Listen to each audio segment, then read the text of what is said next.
চলুন আজ একটি ভিন্ন ধরনের ডাল তৈরি করা যাক। তো এখানে প্রথমেই আমি অড়হরের ডাল নিয়েছি, অনেকে একটা বিউলির ডালও বলে থাকে। তো এই ডালটি প্রথমে আমি শুকনো খোলায় ভেজে নিয়েছি, তারপরে আমি ধুয়ে নিচ্ছি জল দিয়ে, আগে থেকে ধুয়ে নেবে না।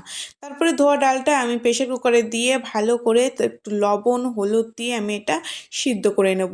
তো ডাল সিদ্ধ হয়ে যাচ্ছে ততক্ষণে তোমরা বেগুন নিয়ে নেবে, বেগুনটা কেটে নেবে। বেগুনের দেখেছো আমি যেভাবে কেটেছি ঠিক সেভাবে কাটবে, কেটে লবণ হলুদ দিয়ে বেগুনটা একটু ফ্রাই করে নেবে। তোমাদের বেগুন ফ্রাই হতে হতে দেখবে ওইদিকে তোমাদের ডালটা সিদ্ধ হয়ে গেছে। তারপরে একটুখানি ম্যাশ করে নিতে হবে ডালটা। ডালটা যখন ম্যাশ করা হয়ে যাবে তারপরে আমি জল দিয়ে দেবো সামান্য পরিমাণ। জল দিয়ে এরপরে আমি কড়াইতে ফোড়ন দিয়ে দেবো। ফোড়নে দিয়েছি আমি তেজপাতা, শুকনো লঙ্কা। তেজপাতা শুকনো লঙ্কা ফ্রাই হয়ে গেলেই তারপরে দিয়ে দিচ্ছি আমি পাঁচফোড়ন। এটা পাঁচফোড়ন ফোড়ন দিয়ে দেওয়া হবে। এরপরে আমি আদা আর জিরে বেটে রেখেছিলাম আর লবণ দিয়ে আমি ভালো করে এবার ফ্রাই করে নেবো। সামান্য একটু হলুদও দিয়েছি আমি।